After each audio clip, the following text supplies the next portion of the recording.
Vamos a abrir nuestras Biblias en la tercera carta de Juan. Carta del apóstol Juan, su tercera carta. Leo en la Reina Valera Revisión 60. Invito a la iglesia a ponerse de pie para que mostremos también así nuestra reverencia por la palabra del Señor que va a ser leída. Dice así la Sagrada Escritura: el anciano a Gayo el amado, a quien amo en la verdad. Amado, yo deseo que tú seas prosperado en todas las cosas y que tengas salud, así como prospera tu alma. Pues mucho me regocijé cuando vinieron los hermanos y dieron testimonio de tu verdad, de cómo andas en la verdad. No tengo yo mayor gozo que este, el oír que mis hijos andan en la verdad. Amado, fielmente te conduces cuando prestas algún servicio a los hermanos, especialmente a los desconocidos, los cuales han dado ante la iglesia testimonio de tu amor. Y harás bien en encaminarlos como es digno de su servicio a Dios, para que continúen su viaje. Porque ellos salieron por amor del nombre de Él, sin aceptar nada de los gentiles. Nosotros, pues, debemos acoger a tales personas para que cooperemos con la verdad. Yo he escrito a la iglesia, pero Diótrefes, al cual le gusta tener el primer lugar entre ellos, no nos recibe. Por esta causa, si yo fuere, recordaré las obras que hace parloteando con palabras malignas contra nosotros.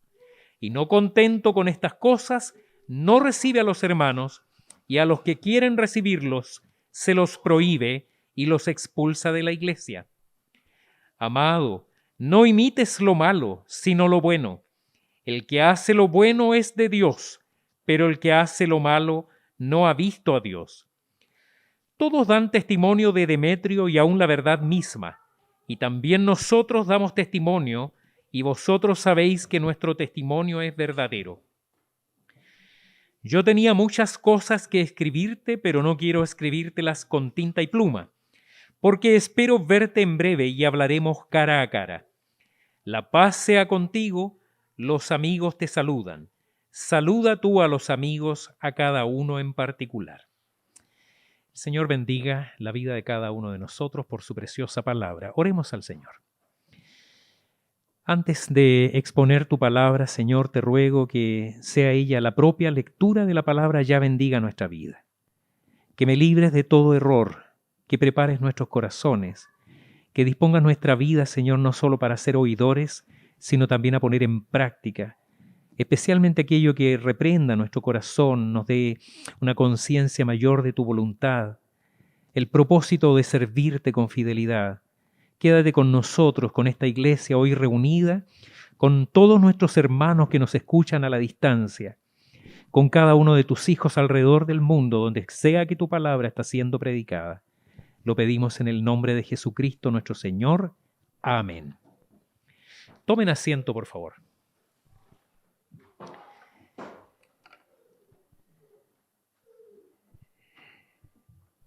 Estamos en el segundo de las predicaciones en esta serie que hemos llamado, que hemos basado en el concepto de la mayordomía y que tiene que ver con nuestro compromiso, con el compromiso con la obra de Dios en 4 aspectos en particular. Uno de ellos ya fue predicado el domingo pasado, que tiene que ver con la plantación de iglesias.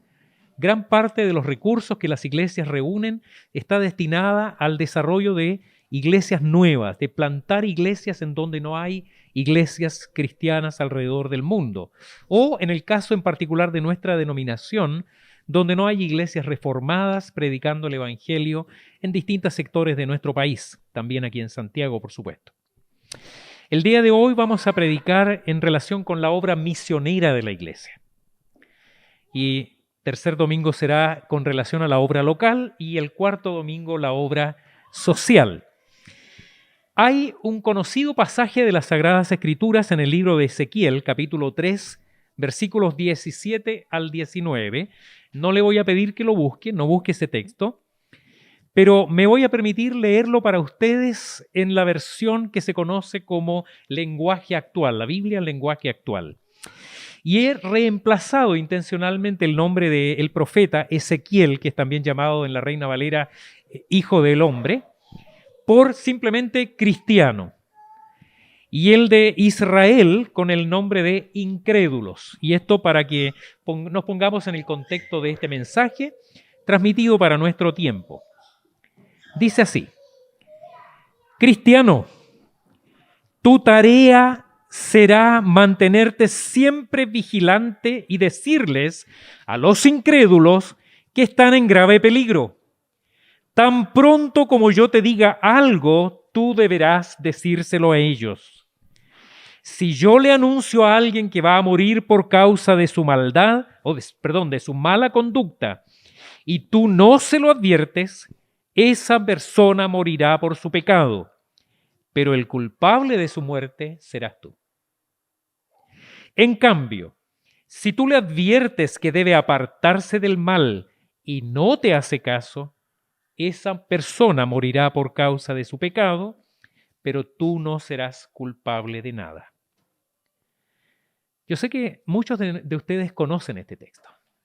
Sé que más de alguna vez hemos sido impactados por la seriedad y la solemnidad de su advertencia. Cada cual en el mundo morirá por su pecado, pero nosotros somos responsables de llevar el Evangelio y advertir que viene un juicio y que el pecado no quedará impune y que el único camino, la única forma de ser salvos es por medio de Jesucristo. Esa es la responsabilidad de la iglesia. Este pasaje es muy osado para hablar de esta responsabilidad con la predicación del Evangelio, a la vez que nos muestra la soberanía de Dios asociada a nuestra responsabilidad. Nos recuerda que un día, junto con todos nuestros actos, todas nuestras obras, daremos cuenta también de nuestra responsabilidad con aquellos que se pierden, para que haya en nosotros también un sentido de urgencia en la proclamación del Evangelio, en la proclamación de la verdad. La carta, esta tercera carta del evangelista Juan, quien escribe desde un periodo anterior posiblemente al exilio, porque está hablando incluso de su propósito de ir a visitarle y hablar con él personalmente, con el destinatario de la carta, lo hace ejerciendo su autoridad apostólica, autoridad que la Iglesia reconoció desde el principio. Todos los antecedentes sobre esta tercera carta del evangelista Juan indican que la Iglesia ya recibía ese mensaje de Juan como una carta apostólica, como una carta canónica, como literatura consagrada desde su origen, preparada por el Señor Jesucristo, inspirada por el Espíritu Santo. Su destinatario, que es Gayo, ¿conoce usted algún Gayo? Más de alguno, dirá él. ¿Ah? Pero este Gayo, que en latín es Cayo, nombre latino, trasladado al lenguaje común de los israelitas, era Gayo, y del cual se mencionan al menos 4 en el Nuevo Testamento. Solo algunos comentarios señalan que este Gayo al que le dirige la tercera epístola del evangelista Juan sería tal vez el mismo que está representado en otros pasajes acompañando a Pablo por ahí en Éfeso, por ejemplo. Pero en este momento es básicamente un creyente de alguna de las iglesias del Asia Menor, que al mismo tiempo sería un hombre respetado e influyente. Juan escribe esta carta que tiene un carácter muy íntimo, muy personal, con un estilo cercano. Por lo menos en 4 oportunidades se refiere al destinatario de la carta como amado amigo, como una persona muy cercana, que era muy querida para él. Y fue, como decíamos, esta carta, a pesar de este tono personal, familiar, considerada canónica desde el principio, es decir, una autoridad para la iglesia.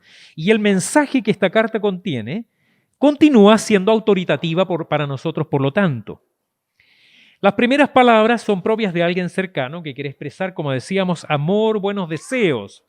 También por el remitente, por la parte final entendemos más bien que él desea visitarle, tener comunión con él de persona a persona. Nos damos cuenta que al hablar de esta relación de hijo, probablemente Gayo sería una persona a la que el propio evangelista Juan tuvo el privilegio de predicarle el evangelio. Me gustaría preguntarles, ¿cuántos hijos espirituales tienen ustedes? Los que están en casa, ¿cuántos hijos espirituales tienes tú? Personas que nacieron a la fe, que volvieron a nacer, son nuevas criaturas a las que tú les predicaste el evangelio. Probablemente Gayo es una de esas personas a las que Juan le predicó. Así que le llama hijo. Y es interesante que dice, no tiene uno mayor gozo que saber que sus hijos andan en la verdad. Esto aplica, por cierto, primeramente a los hijos de la familia. Es decir, mis hijos, saber que están en los caminos del Señor, definitivamente es lo que trae más gozo a nuestra vida. Lo sabemos con mi esposa. Nada nos llena más de gozo que eso. Ellos podrán tener títulos, prosperidad, éxito, todo lo que quieran, pero no hay nada que llene de gozo nuestros corazones más que saber que están en los caminos del Señor. Este Gayo era uno que estaba caminando. Tal vez Juan alcanzó a predicarle el evangelio y luego continuó su viaje y no sabía o no tenía noticias respecto de cómo estaba prosperando. Así que él se alegra que le llegan noticias de este personaje, de este hermano de una iglesia ahí en el Asia Menor, que está progresando, que está creciendo espiritualmente, que es un líder en la iglesia. Y eso le llena de mucha alegría. En esta segunda predicación de esta serie sobre mayordomía, nos vamos a enfocar justamente en el tema de las misiones, porque estamos convencidos que la obra misionera no es un anexo en la vida de la iglesia, no es una vía alternativa, no es algo que debiéramos pensar los líderes de la congregación si debiera estar incluido dentro de la visión y la misión de la iglesia. Llama nuestra atención la existencia en el mundo de sociedades misioneras. Uno de mis hermanos es miembro de la iglesia Alianza Cristiana y Misionera. Nada que decir, es una hermosa iglesia. Tengo muchos amigos muy fieles que son miembros de esa congregación. Pero el solo nombre debiera llamarnos a una meditación.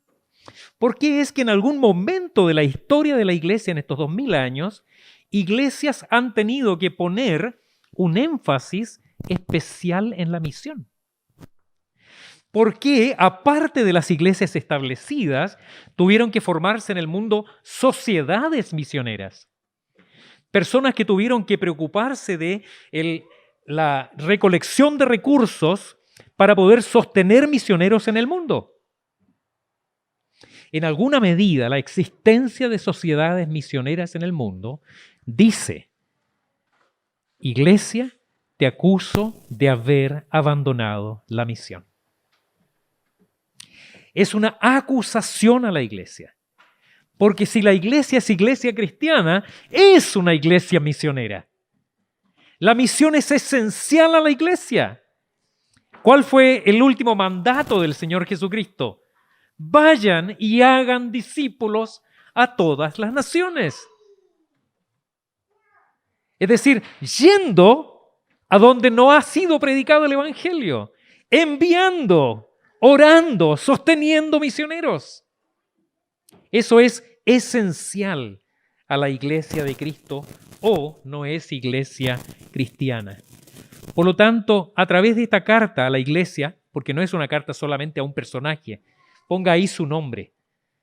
Esta carta a la iglesia a la que pertenece Gayo, ahí en el Asia Menor, queremos cada uno de nosotros aprender estas 3 lecciones que podemos encontrar acá respecto de la iglesia local y las misiones. La iglesia local y las misiones. Y lo primero que nos muestra respecto de la iglesia local y las misiones es que esto hace parte de un servicio fiel. Un servicio fiel. Ve ahí en los versículos 5 y 6. Por favor, mantengan sus Biblias abiertas y vamos nuevamente a la Escritura, versículos 5 y 6. Dice: Amado, fielmente te conduces. Ahí presta atención a eso. Fielmente te conduces. Y luego va a decir por qué. Cuando prestas algún servicio a los hermanos, especialmente a los desconocidos, los cuales han dado testimonio ante la iglesia de tu amor, y harás bien en encaminarlos como es digno de su servicio a Dios para que continúen su viaje.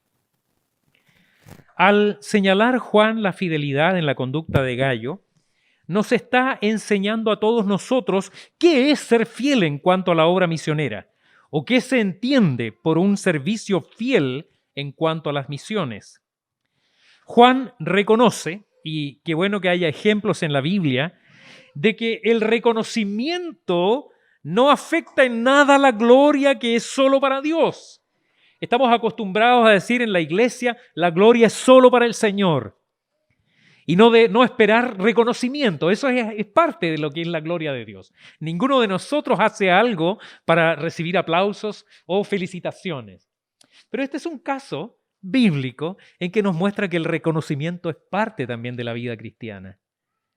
Juan reconoce en este discípulo, en este creyente que se llama Gayo, que él ha actuado fielmente apoyando a misioneros itinerantes que pasaban por su ciudad y ha sido especialmente dedicado, primero cuando les recibía hospedándoles.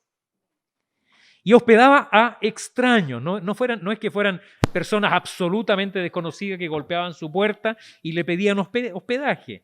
Normalmente los misioneros en ese tiempo iban portando credenciales, llevaban una carta de los apóstoles, llevaban cartas de sus iglesias, eran cristianos, predicadores, evangelistas itinerantes, enviados a predicar en lugares donde no había sido sembrado aún el evangelio, en regiones distantes. La idea es que ellos normalmente llegaban a las iglesias, a una ciudad determinada, y buscaban quedarse ahí 1 o 2 noches antes de continuar su viaje. Y la iglesia abría sus casas y los recibía. La didache, que es un registro de lo que es las prácticas de la iglesia del primer siglo, cuenta que normalmente se aceptaba, era lo usual, que las personas que iban en esos viajes misioneros se quedaran 1 noche, máximo 2, y había una advertencia: si se quedan 3, sospecha. Tal vez no son verdaderos, son unos sinvergüenzas que se están aprovechando de quedarse gratis en alguna parte.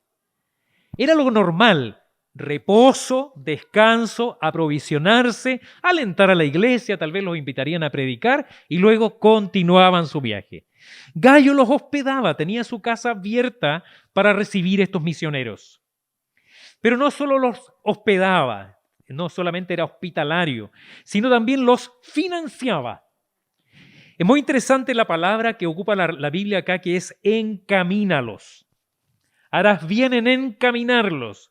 Este encaminarlos es un eufemismo para ayudarlos económicamente, financieramente.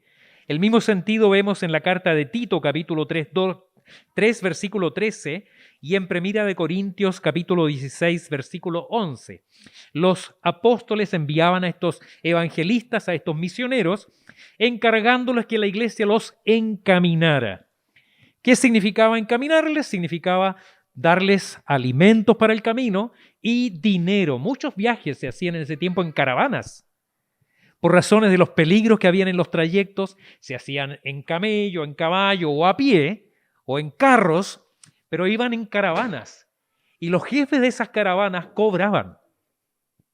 Había una tarifa por ir en esa caravana. De esa manera iban seguros, iban protegidos, evitaban los asaltos en el camino. Para eso había que pagar. Entonces, encaminarles era proveerles de todo lo necesario e incluso dinero para el viaje. Muchos años atrás yo fui muy impactado y ahora lo volví a bajar. Está disponible en PDF en internet, gratuito si usted quiere buscarlo. Fui muy impactado por el libro Pasión por las Almas de Oswald Smith. Si usted no ha leído ese libro, se lo recomiendo muy intensamente. De este autor, Oswald Smith, Billy Graham dijo ser una persona que encarnó vivamente la pasión por las almas por los no alcanzados.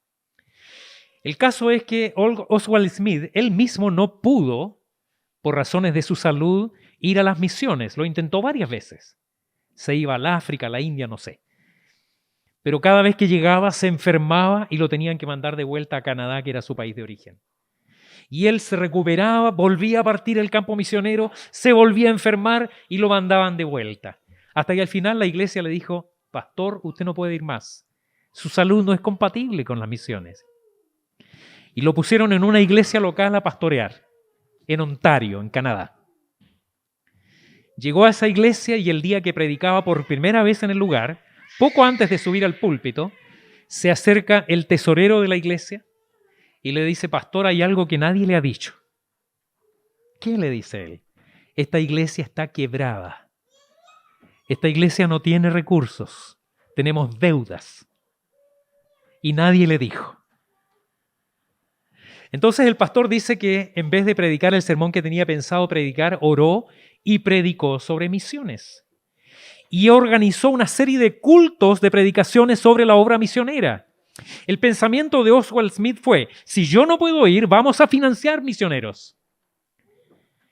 Para el año que esa iglesia, para el año que el libro Pasión por las Almas salió a la luz pública, la primera publicación, el año 1950, esa iglesia y las organizaciones que estaban asociadas a ellas estaban sosteniendo más de 350 misioneros en el mundo.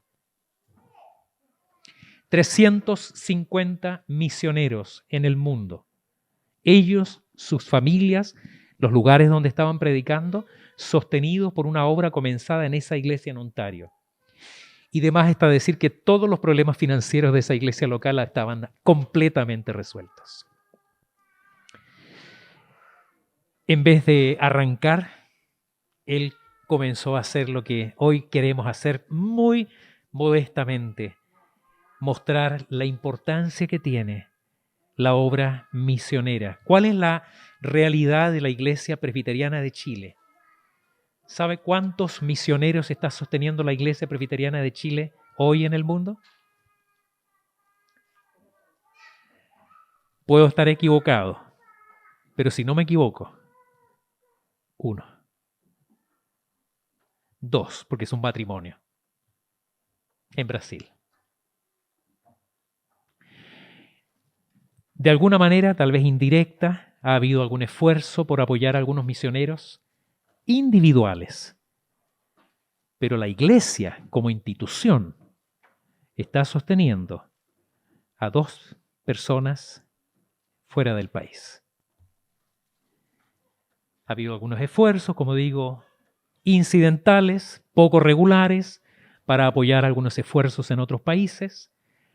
Algunos pastores que estuvieron acá y que siguieron su camino en otros lugares reciben hasta hoy apoyo, aportes individuales, pero esta es una realidad muy pobre de la iglesia presbiteriana. Y esta iglesia local tuvo durante un tiempo un esfuerzo, incluso ustedes los más antiguos recordarán, teníamos en nuestros sobres, en nuestras bancas unos sobres que decían misiones. ¿Lo recuerda? Eso ya es historia. Y es algo que debiéramos tener gran conciencia respecto de eso. Además, no solamente él se preocupaba de hospedarles y de financiarles, sino que también dice que lo hacía de una forma digna. Es el llamado que hace Juan, y esto es algo que debe hacerse de una forma digna de su servicio a Dios.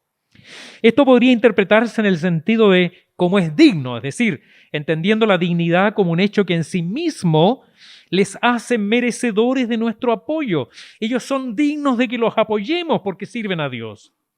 No a nosotros, no están sirviendo a la iglesia. Ellos entregan un servicio a Dios, como también podría interpretarse que es prudente que se les apoye dignamente, es decir, de tal forma que se corresponda con la realidad de su trabajo. El trabajo que ellos hacen, por lo tanto, es algo que merece un trato apropiado, que se les dé una ayuda digna, apropiada. En otras palabras, sin mezquindad. ¿Por qué un misionero que está haciendo su trabajo en algún país remoto tendría que pasar hambre?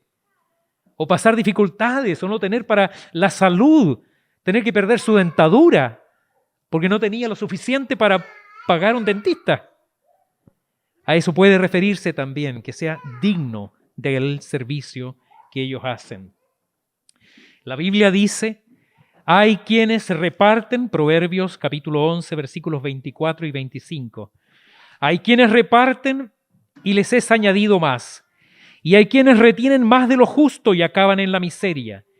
El alma generosa será prosperada. El que sacia a otros, también él será saciado. ¿Tendría este proverbio en mente el apóstol Juan cuando le dice a su amado amigo Gayo, deseo que seas prosperado en todas las cosas y que tengas salud así como prospera tu alma? El mismo Oswald Smith insiste en que no se trata de poner en nuestro presupuesto la obra misionera. No estamos sugiriendo que el consistorio va a tomar el presupuesto de este año, va a incluir ahí misiones y vamos a arreglar todo. Las misiones no son meramente un deber de la iglesia, sino que debe esto hacerse visible de manera que haya conciencia de ello y seamos permanentemente desafiados a ser aún más generosos, a no quedarnos en el mínimo, sabiendo, como él mismo decía, si no reunimos cierta cantidad mensual en algún lugar del mundo, una familia podría pasar necesidades. Eso es un servicio fiel. A la luz de lo que enseña la palabra, nosotros debiéramos estar muy agradecidos de que hace 176 años aproximadamente hubo una iglesia fiel en los Estados Unidos que entendió la importancia de la obra misionera y financió la venida de David Trumbull a estas tierras. Que hubo hermanos creyentes fieles que nunca vinieron a este lugar, que tal vez ni siquiera recibieron informes muy auspiciosos al comienzo, porque había mucha oposición para la siembra del Evangelio acá en Chile. Sin embargo, ellos fueron fieles para enviar a David Trumbull y a toda su familia. Si hoy estamos acá, es porque hace 176 años hubo creyentes fieles que apoyaron esa obra misionera. Un servicio fiel. Nosotros, mientras estemos dando apenas para sostener la obra local y no hayamos hecho el compromiso de apoyar la obra misionera dentro y fuera de nuestro país, no podremos decir que estamos haciendo un servicio fiel. Pero la palabra continúa hablándonos de lo que es esta obra misionera de la iglesia, hablándonos de que esto implica un compromiso con la verdad, versículos 7 y 8. Un compromiso con la verdad.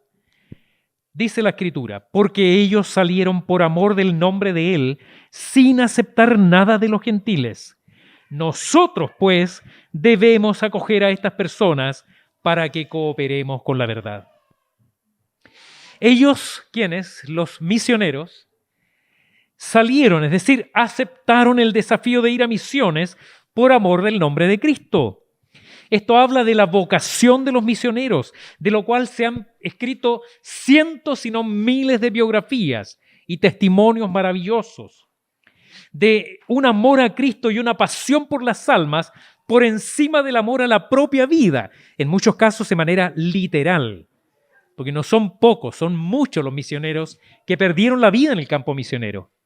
Algunos de ellos, llegando al lugar donde iban destinados, murieron inmediatamente. Ni siquiera alcanzaron a predicar el Evangelio. Pero fueron abriendo el camino, fueron preparando el terreno para que el Evangelio llegara a esos lugares. Vidas ofrendadas en el campo misionero, lejos de los reflectores, lejos de ministerios exitosos, lejos de las comodidades de las grandes ciudades. Un compromiso con la verdad, que es un compromiso con Cristo. Es el Señor el que dijo, por cuanto lo hicisteis a uno de estos mis hermanos más pequeños, a mí lo hicisteis. Pero hubo también compromiso con la integridad. El compromiso con la verdad no admite caer en juegos sucios, contaminando la vida de la iglesia. Esta es una sentencia muy importante, poderosa y contundente en pro de la responsabilidad de la Iglesia. Esto no es una responsabilidad del Estado, de los políticos, de los empresarios, ni de nadie que pretenda comprar imagen pública, lavar su imagen o ganarse el cielo por medio de limosnas. Y digo limosnas en el sentido más peyorativo del término. Hay un pastor cuyo testimonio leí hace algún tiempo que cuenta que estaban en su iglesia con necesidad de construir un templo más grande, no tenían los recursos suficientes y comentando esto con un conocido político de su país, le pasó una tarjeta y le dijo, anda a verme a mi oficina. Él recibió la tarjeta y comprometió la visita. Pero dice que mientras iba para allá, sabiendo que iba a ir a la oficina de un político que iba probablemente a ofrecerle dinero, él iba con una carga inmensa en su corazón. Sin embargo, llegó. Entró al edificio, buscó el piso al que iba, tocó el botón del ascensor y mientras entraba al ascensor, la carga era más intensa todavía. Cuando el ascensor abrió sus puertas, en ese momento él ya estaba decidido. Apretó de nuevo el botón del primer piso, bajó y se fue a su iglesia. Oportunamente el Señor le estaba diciendo, no lo hagas.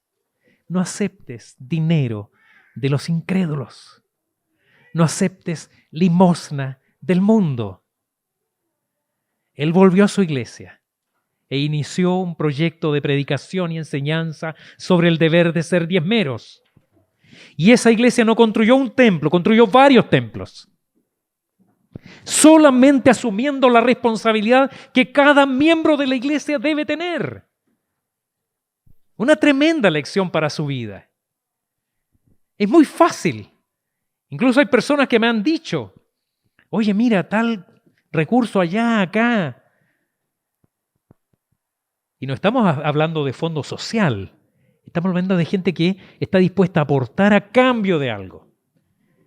Especialmente estas cosas ocurren en tiempos cercanos a elecciones. Así que tenemos que ser sumamente cuidadosos. Eso es compromiso con la verdad. La palabra dice, nosotros pues. Es decir, es nuestro deber, un privilegio inmenso y feliz responsabilidad. Si no es yendo, es orando, apoyando, encaminando, como dice Juan, a los misioneros en su labor. Los recursos, hermanos, son cuantiosos, relacionados no solamente con los traslados, con la vivienda, gastos propios de una familia, elementos o personas técnicas para traducir la escritura a las lenguas de esos pueblos. Y los medios actuales, que por cierto facilitan mucho esta tarea, como los medios digitales, internet, etc. Vea lo que dice el apóstol Pablo a la iglesia en Corinto en su segunda carta, segunda carta a los Corintios, capítulo 6, versículos 9 al 15. Estoy leyendo sin lentes porque mis lentes se empañan. Entonces no veo. Así que si me equivoco es por eso.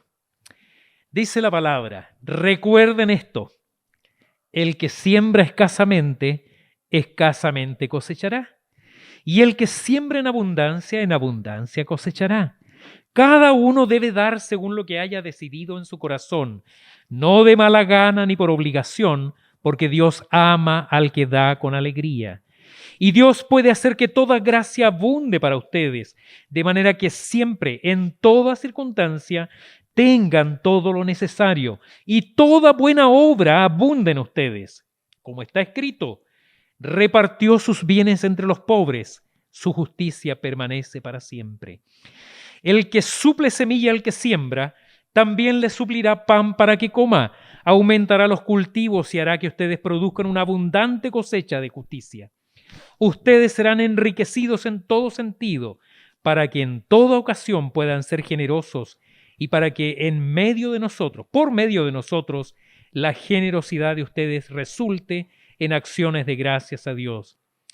Esta ayuda, que es un servicio sagrado, no solo suple las necesidades de los santos, sino que también redunda en abundantes bendiciones, acciones de gracias a Dios. En efecto, al recibir esta demostración de servicio, ellos alabarán a Dios por la obediencia con que ustedes acompañan a la confesión del Evangelio de Cristo. Cuando dice ellos, se refiere justamente a los misioneros. En efecto, al recibir esta demostración de servicio, ellos alabarán a Dios por la obediencia con que ustedes acompañan la confesión del Evangelio de Cristo y por su generosa solidaridad con ellos y con todos. Además, en las oraciones de ellos por ustedes, expresarán el afecto que les tienen por la sobreabundante gracia que ustedes han recibido de Dios. Gracias a Dios por su don inefable. Nuestro compromiso, querida iglesia, no es con hombre alguno. No es con esta iglesia. Ni siquiera es un compromiso con los misioneros en sí mismos. Es con Cristo, que es la verdad. Él es la verdad encarnada. Esto es un compromiso con la verdad. Pero el apóstol Juan quiere añadir algo más aún para nosotros y quiere hablarnos de un peligro latente en cuanto a la iglesia y las misiones. Un peligro latente, versículos 9 y 10. Yo he escrito, dice, a la iglesia, pero Diótrefes, al cual le gusta tener el primer lugar entre ellos, no nos recibe. Por esta causa, si yo fuere, recordaré las obras que hace, parloteando con palabras malignas contra nosotros. Y no contento con estas cosas, no recibe a los hermanos, y a los que quieren recibirlos se los prohíbe y los expulsa de la iglesia. Aparte de lo que puede parecer para nosotros extraño de este nombre, ¿no? Diótrefes. ¿Conoce algún Diótrefes? Curiosamente, no hay otro Diótrefes en la Biblia, al menos no en el Nuevo Testamento, tampoco en el Antiguo que yo recuerde. Y no recuerdo si en la historia de la iglesia han habido algún Diótrefes famoso, porque por causa de esta carta probablemente el prestigio de este hermano no quedó muy bien parado. Es como si alguien le pusiera a alguien Nerón. No, es muy poco común, ¿no? Ponerle Judas a alguien. ¿Conoce algún Judas? Sin embargo, acá tenemos un Diótrefes. El nombre significa alimentado por Zeus. No sé si eso lo marcó de alguna manera. No se sabe si Diótrefes era un laico un poco ambicioso o un obispo de algunas de las iglesias ahí en el Asia Menor, pero lo concreto es que él se había transformado en un personaje autoritario que además hablaba mal de Juan y de los otros apóstoles, de los hermanos que estaban con él, que llegó al parecer a creerse dueño de la iglesia, que excomulgaba a los que lo contradecían, especialmente en cuanto a recibir a los misioneros. Es decir, habían en su iglesia local hermanos dispuestos a abrir su casa para recibirlos, pero él se los prohibía. Y si no le hacían caso, los echaba de la iglesia. ¿Cómo cuidaba su autoridad este caudillo legalista? El diccionario cristiano de la Biblia dice que este personaje estaba caracterizado por el exclusivismo religioso y el desconocimiento de toda otra autoridad que no fuera la suya. De este tipo de autoridad, que algunos llaman tipo macho alfa, han sufrido muchas iglesias a lo largo de la historia. La iglesia presbiteriana, y yo me alegro mucho de eso, tiene hasta cierto punto cierta protección contra este tipo de autoritarismo. Eso en base justamente a la forma de gobierno de la iglesia, la naturaleza conciliar, el hecho de que el pastor no administra solo la iglesia, sino que hay un consejo, hay un consistorio, del que el pastor es una voz más. Y eso no nos deja absolutamente inmunes, porque han habido casos de autoritarismo que han sido tratados en la iglesia incluso con disciplina. Tampoco dice la Biblia que Diótrefes no haya sido un cristiano, ¿no? Para que no nos hagamos esa idea. Es importante señalar que Juan no lo identifica, aunque no lo identifica como hermano, tampoco lo desautoriza tratándolo de falso maestro o falso líder. C.S. Lewis dice que es más prudente hablar de buenos y malos cristianos, pero nosotros no tenemos la autoridad para decir este es cristiano o este no es cristiano. Lo concreto es que podemos sacar algunas lecciones también para nosotros de Diótrefes. Primero se podría sacar algunas lecciones en torno al tema del abuso de autoridad. Como decíamos, en la iglesia que pertenecemos por la gracia del Señor, podríamos decir que estamos hasta cierto punto protegidos contra este tipo de autoritarismo. Pero el asunto es que la iglesia podría seguir a Diótrefes hoy día en su práctica insensible respecto de los misioneros y la obra misionera. Los argumentos que probablemente había llegado a desarrollar este líder de la iglesia se podrían infiltrar también entre nosotros, sin darnos cuenta. Y podríamos llegar a validarlos. ¿Quién dice que Diótrefes actuaba de esa manera, de una manera absolutamente impensada, sin fundamentos? No, tal vez él tenía argumentos. A lo mejor en su mirada y la mirada de quienes estaban con él, cercanos a él, tenía cierta razón, era razonable. Por ejemplo, él pensaba, ¿por qué tendrían que brillar los esfuerzos misioneros de otros? Nuestra iglesia tiene sus propios misioneros y pastores. ¿Por qué habríamos de permitir que se resalten otros líderes? Tal vez algunos digan, apenas tenemos para nuestro sustento local. ¿Cómo vamos a apoyar misioneros en otras partes si apenas nos alcanza para nosotros? La caridad empieza por casa. Otros dirán, bueno, está bien que hayan iglesias que tengan misioneros, pero empecemos una obra misionera local entre nosotros, con nuestros propios misioneros. Porque ahí lo que pasaba es que llegaban personas que venían, eran extranjeros, eran de otras naciones, de otras razas. Y Diótrefes estaba receloso de recibirlos. Otros dirán, ¿qué seguridad tenemos de que se esté haciendo buen uso de nuestros recursos? Estamos dando para misiones, pero hemos sabido que algunos misioneros se dan una vida bastante acomodada. Sospechemos, por cierto, si alguien quiere irse de misiones a Miami o a Dubái. No sé, tal vez sea interesante hacer misiones en Dubái, un poco peligroso.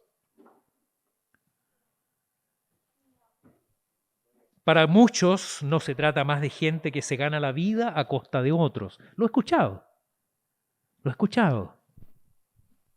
No nos alcanza el presupuesto, etc.